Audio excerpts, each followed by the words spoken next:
സഹാബത്ത് ചോദിച്ചു, നബിയേ വമാ ജലാഉഹാ യാ റസൂലല്ലാഹ്, ആ ഹൃദയത്തിന്റെ തുരുമ്പ് മാറ്റാൻ എന്തെങ്കിലും ഒരു മരുന്ന് ഞങ്ങൾക്ക് പറഞ്ഞു തരുമോ യാ റസൂലല്ലാഹ്?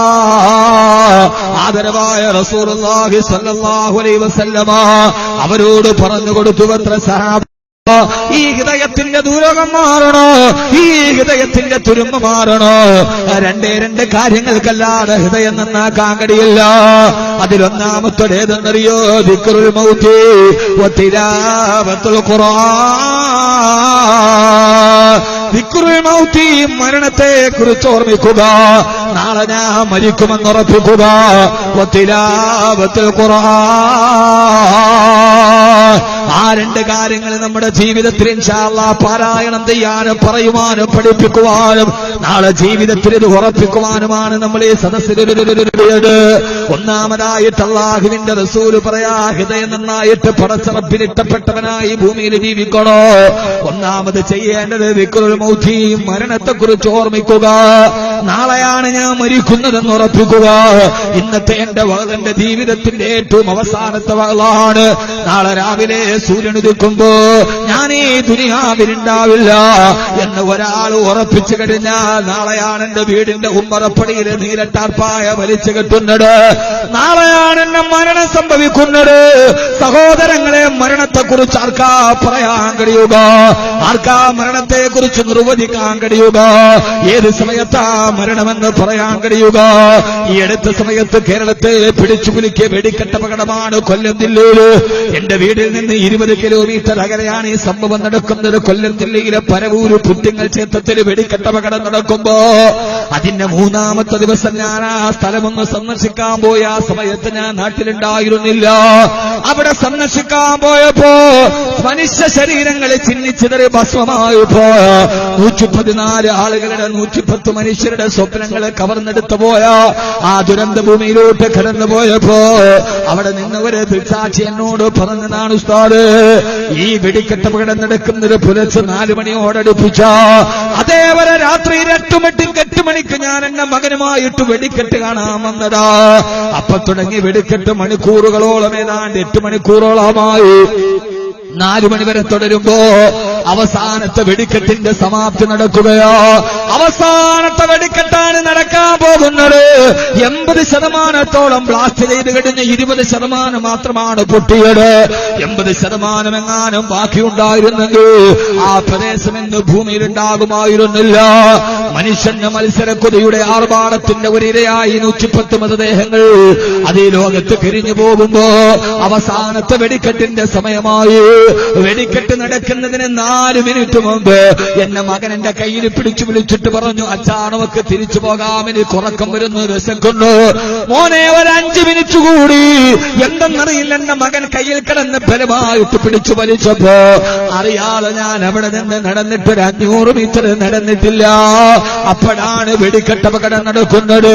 ആകാശത്തേക്ക് മിന്നൽ പിടര് പോലെ തീപ്പന്തങ്ങൾ പതറിക്കെത്തുമ്പോ 4 മിനിറ്റ് മുമ്പ് എന്റെ മകൻ എന്റെ കൈ പിടിച്ചിട്ട് വലിച്ചു കൊണ്ടുപോയില്ലായിരുന്നുവെങ്കിൽ മരണം എന്റെ കൺമുമ്പിൽ വന്ന് ഭീകരമായി തുറച്ചു നിൽക്കുന്ന അവസ്ഥയിൽ നിന്ന് എന്റെ മകൻ എന്റെ കൈ പിടിച്ചിട്ട് തിരിച്ചു കൊണ്ടുപോയില്ലായിരുന്നെങ്കിൽ ഈ ത്തിന്റെ കൂടെ ഞാനും എന്റെ പൊന്നുമോനും ഉണ്ടായിരുന്നു. എന്റെ പ്രിയപ്പെട്ട സഹോദര, അതല്ല വിഷയം. അതിന്റെ തൊട്ടടുത്ത് കമ്പപ്പുരക്ക് തീ പിടിച്ചിട്ട് കോൺക്രീറ്റ് ബീമുകൾ തകർന്നു കിടക്കുന്നുണ്ട്. അയാൾ എന്നോട് പറഞ്ഞു, കോൺക്രീറ്റ് ബീമിന്റെ ഉള്ളിൽ 5 മൃതദേഹങ്ങൾ തകർന്നു കിടക്കുകയോ. ആ തകർന്നു കിടക്കുന്ന മൃതദേഹങ്ങളൊന്ന് മാറ്റാൻ, കോൺക്രീറ്റ് ബീമുകളൊന്നെടുത്ത് മാറ്റാൻ JCB കൊണ്ടുവന്ന് തൊട്ടിട്ട് ഭീമനങ്ങുന്നില്ല. 2 JCB വന്ന് 2 തൊട്ടിട്ടും ഭീമനങ്ങുന്നില്ല. 3 JCBകൾ വന്ന് ഒരേ സമയത്ത് 3 JCB അതിന്റെ ടീത്തുകൾ കൊണ്ട് പിടിച്ചപ്പോഴാ ആ കോൺക്രീറ്റ് ബീം ഒന്ന് അനക്കിയിട്ടതിന്റെ അതിൽപ്പെട്ടുപോയ 5 മൃതദേഹങ്ങൾ വലിച്ചെടുത്തതെങ്കിൽ 3 JCBകൾ ഒരേ സമയത്ത് പിടിച്ചിട്ട് അനങ്ങാത്ത ബീമാണ്. അവിടെ 1.5 കിലോമീറ്റർ അകലെ ബൈക്കിലോട്ട് കയറാൻ പോകുന്ന ചെറുപ്പക്കാരന്റെ തല തെറ്റിത്തെറിപ്പിച്ചുകൊണ്ട് കടന്നുപോയത്. എന്റെ പ്രിയപ്പെട്ട ചെറുപ്പക്കാരാ, അള്ളാഹുവിനെ മറന്ന്, ഖബറിനെ മറന്ന്, പരലോകത്ത് മറന്ന്, ഹിസാബിനെ മറന്ന്, സിറാത്തിനെ മറന്ന്, നരകത്തെ മറന്ന്, സ്വർഗത്തെ മറന്ന്, നാളെ പരലോകത്തിന്റെ വിചാരണയെ മറന്നിട്ട് ഇങ്ങനെ ജീവിക്കുമ്പോ എന്റെ പ്രിയപ്പെട്ട ചെറുപ്പക്കാരാ, മരണത്തിന് 4 മിനിറ്റ് മുമ്പ് അവനെ അടുത്ത് നിന്നവനെ അകലെയാക്കിയിടും. മരണമെത്തിയപ്പോ 1.5 കിലോമീറ്റർ അകലെ നിന്നവനെ മരണത്തേക്ക് മാടി വിളിക്കുമ്പോ ഇതാണ് മരണമെന്ന് തിരിച്ചറിയാൻ ഏത് സമയത്തും നിന്റെ ജീവിതത്തിലോട്ട് കടന്നു വരുന്ന മരണത്തെ, ആ മരണത്തെ കുറിച്ച് ഓർക്കാൻ കഴിയല. നാളെയാണ് എന്റെ മരണമെന്ന് ഏതൊരാൾ ഉറപ്പിക്കുന്നുവോ അവന്റെ ഹൃദയം സംസ്കരിക്കപ്പെട്ടുകൊണ്ട് ലോകം കണ്ട ഏറ്റവും വലിയ ഹൃദയ വിദഗ്ധനെ ഹബീബായ നബിയുനാ റസൂലുള്ളാഹ് സല്ലല്ലാഹു അലൈഹി വസല്ലമ ഈ സദസ്സിൽ വെച്ച് ഉറപ്പിക്കണം, നാളെ എന്റെ മരണമാണ്, നാളെയാണ് നീരട്ടാർപ്പ എന്റെ വീടിന് മുമ്പിൽ വലിച്ചു കെട്ടുക, നാളെയാണ് പകൽ ഫീ കരീമാതുൻ അലയ്യ ബവാഖിയ വഫീഹിന്ന ഉമ്മി ഔ ശകീകി വൈതുറതി.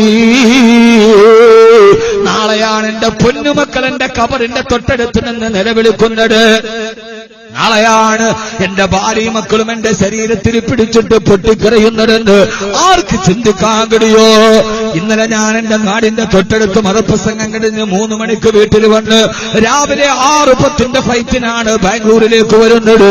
രാവിലെ വീട്ടിൽ നിന്നിറങ്ങുമ്പോ ബാഗുമായിട്ടിറങ്ങുമ്പോ ഉറക്കത്തിൽ എഴുന്നേറ്റ് ഓടി വന്നിട്ട് എന്റെ ശരീരത്തിൽ കെട്ടിപ്പിടിച്ച് മുത്തം തന്നിട്ടാണ് എന്റെ പൊന്നുമക്കള് കിടന്നുറങ്ങിയിട്ടുള്ളത്. ഒരാ നേരത്ത് 2.5 വയസ്സുകാരി കരുത്തിൽ കെട്ടിപ്പിടിച്ചിട്ട് ഉറക്കത്തിന് ചാടി എഴുന്നേറ്റുണ്ട്. അവൾ എന്നോട് പറഞ്ഞു, ഉപ്പ തിരിച്ചു വരുമ്പോ മിഠായി കൊണ്ടുവരണേ. ആർക്കറിയാം മുഹമ്മദ് കബീർ മിഠായി പൊതിയുമായി നാളെ അവന്റെ വീട്ടിലെത്തുമോ? അതല്ല 3 വെള്ളത്തുണിയിൽ പൊതിഞ്ഞ് അവന്റെ മയ്യത്താകുമോ വീടിന്റെ മുമ്പിലെത്തുക? സഹോദരങ്ങളെ ഇനി ലോകത്ത് നന്നാവാൻ കഴിയണോ? സെമിനാർ കൊണ്ട് കഴിയില്ല, സിംബോസിയം കൊണ്ട് കഴിയില്ല. ഈ പച്ച ശരീരത്തിൽ നിന്ന് റൂഹ് പോയാൽ പിന്നെ ഞാൻ ആറിക്കാട്ടിലെ പുഴുവായി മാറേണ്ടതാണെന്നുള്ള ഒരു ബോധമേത് സമയത്ത് മനുഷ്യനുണ്ടാകുമോ? അത് ഏത് വലിയവനാകട്ടെ ചെറിയവനാകട്ടെ, ഞാൻ എന്റെ ജീവിതത്തിൽ കണ്ടുമുട്ടിയ പണക്കാരെ സമ്പന്നര് ഞാൻ ആരെയും ഇരുത്തിക്കൊണ്ട് പറയല്ല. എന്നെ അത്ഭുതപ്പെടുത്തത് 2 വ്യക്തിത്വങ്ങളാണ്. ഒന്നെന്റെ ബഹുമാനപ്പെട്ട പ്രിയപ്പെട്ട ലത്തീഫ് സാഹിബ്, രണ്ടെന്റെ അതേപോലെ തന്നെ എന്നെ അടുക്കും തോറും എന്നോട് എനിക്ക് ഏറ്റവും കൂടുതൽ അടുപ്പം തോന്നിയ, അടുക്കും തോറും എന്നെ അത്ഭുതപ്പെടുത്തിയ 2 പേരുണ്ട്. ഒന്നെന്റെ ബഹുമാനനായ എം.എ. യൂസുഫ് അലി സാഹിബ്, അല്ലാഹു അദ്ദേഹത്തിന് ആഫിയത്തും ആരോഗ്യവും നൽകട്ടെ.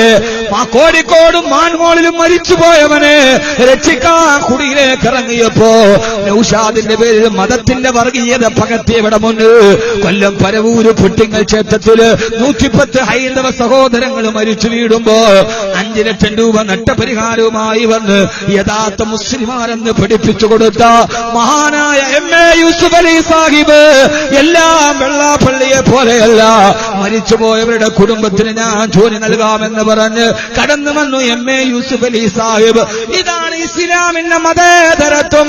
തന്നാൽ കരയേണ്ടവരെത്ര പേരോ താടത്ത് പാഴ്ചേരിലമർന്നിരിക്കെ താനൊട്ടയിൽ ബ്രഹ്മപദം കൊതിക്കും തപോനിരിക്കെന്തൊരു ചാരിതാറ്റം എന്ന് പാടിയ വള്ളത്തോളിനെ പോലെ എം.എ. യൂസുഫ് അലി സാഹിബ് അടുക്കും തോറും എന്നെ അത്ഭുതപ്പെടുത്തിയിട്ടുള്ള മനുഷ്യന്. അതേപോലെയാണ് എന്റെ പ്രിയപ്പെട്ട ലത്തീഫ് സാഹിബും. അടുക്കും തോറും അദ്ദേഹം എന്നെ അത്ഭുതപ്പെടുത്തി. ഞാൻ ഇദ്ദേഹത്തെ ആദ്യം അറിയുന്നത് ഒരു ദിവസം കോഴിക്കോട് അസ്മാ ടവറില് 304 നമ്പർ റൂം, അതെന്റെ സ്ഥിരം റൂമാണ്. അവിടെ ഇരിക്കുമ്പോ വെറുതെ ചാനൽ ഓൺ ചെയ്യുമ്പോ അതിലൊരു വാർത്ത കേട്ടു. ഉപ്പളയിൽ ആദ്യമായിട്ട് റേഞ്ച് റോവറിന്റെ ഹോക്കിന്റെ മോഡൽ വന്നതത്രേ. കൊണ്ടുവന്നൊരു വ്യവസായി ലത്തീഫ് ഉപ്പളയാണത്രേ. അപ്പോൾ ഒരു പണക്കാരന്റെ ഞാൻ മനസ്സ് തുറന്നു പറയാണ്, എന്നെ സംബന്ധിച്ചോളം മനസ്സിലുള്ളത് മുഖത്ത് നോക്കി പറയുന്ന ആളാണ് ഞാൻ.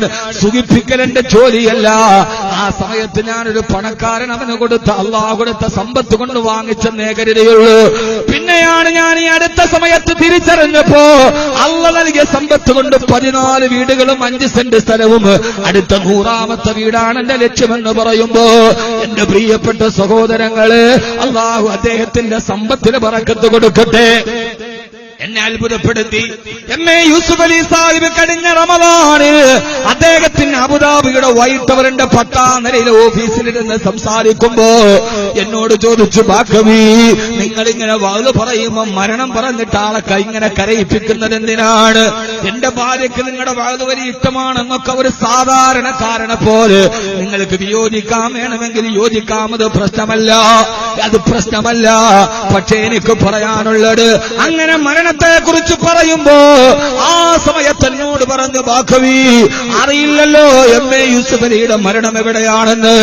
ഞാൻ എന്റെ ഫ്ലൈറ്റിൽ ഇങ്ങനെ യാത്ര ചെയ്യുമ്പോ, അറബിക്കടലിന്റെ മുകളിലൂടെ ഫ്ലൈറ്റിൽ യാത്ര ചെയ്യുമ്പോ ആ ഫ്ലൈറ്റ് എങ്ങാനും തകർന്ന് താഴോട്ട് വീണാൽ അറബിക്കടലിന്റെ തിരമാലയുടെ ഉള്ളിലൂടെ വിശന്നിട്ട് പാഞ്ഞു പോകുന്ന ഒരു കൊമ്മൻ സ്രാവിന്റെ മുമ്പിലാണ് യൂസുഫ് അലിയുടെ ശരീരം പോകുന്നതെങ്കിൽ അത് കൊമ്മൻ സ്രാവിന് വിശപ്പടക്കാനുള്ള ശരീരമാണ്. ഈ ഗൾഫ് വ്യവസായിയിൽ ഒന്നാമന്റെ ശരീരം എന്നെങ്ങനെ അറിയാമെന്ന് അദ്ദേഹം മരണത്തെക്കുറിച്ച് പറഞ്ഞപ്പോ ഞാൻ അത്ഭുതപ്പെട്ടു പോയി. സഹോദരങ്ങളെ, നമുക്കൊന്നും മരണത്തെക്കുറിച്ച് ചിന്തിക്കാൻ സമയമില്ലല്ലോ. മരണമാണ് ഏറ്റവും വലിയ ഉപദേശകനെന്ന് തിരിച്ചറിയാണ്. അല്ലാഹുവേ അല്ലാഹുവേ, അതുകൊണ്ട് ഹൃദയം നന്നാവാൻ ഒരൊറ്റ മാർഗമേ ഉള്ളൂ. നാളെയാണ് എന്റെ മക്കൾ എന്റെ ശരീരത്തിന് പിടിച്ച് പൊട്ടിക്കരയുന്നതെന്ന് കരുതുക. നാളെ എന്റെ മക്കൾ എന്റെ ശരീരത്തിൽ പിടിച്ചിട്ട് ഉപ്പാ പോവല്ല ഉപ്പാ എന്ന് പറയുമ്പോ എന്റെ മക്കളോട് എനിക്ക് പറയണമെന്ന് ആഗ്രഹമുണ്ട്. പൊന്നുമക്കളെ, നിങ്ങളുടെ വാപ്പ പോകുന്നത് സ്വർഗത്തിലേക്കാണെന്ന് പറയാൻ എനിക്ക് പറയണമെന്ന് ആഗ്രഹമുണ്ട്. പക്ഷേ ഒരാൾ 2 മണിക്കൂർ നിർത്താതെ സംസാരിച്ചാൽ 2 ലക്ഷം അക്ഷരം ഒരു പ്രവാചകന്റെ നാവിൽ നിന്ന് വരുമെന്നാണ്. 2 മണിക്കൂർ വെച്ച് ഞാൻ എന്റെ ജീവിതത്തിൽ 18 വർഷത്തിൽ എത്ര അക്ഷരം പറഞ്ഞിട്ടുണ്ട്. പക്ഷേ അത്രയും അക്ഷരങ്ങൾ പറഞ്ഞ അഹമ്മദ് കബീറിന് അവനെ പെട്ടിക്കരയുന്ന മക്കളോട്, മക്കളെ വാപ്പ പോകുന്നത് നിത്യലാഭത്തിലേക്കാണെന്ന് പറയണമെന്ന് എന്റെ മനസ്സിൽ ആഗ്രഹമുണ്ട്. പക്ഷെ എനിക്കത് പറയാൻ എന്റെ നാവ് പൊന്തുന്നില്ലല്ലോ.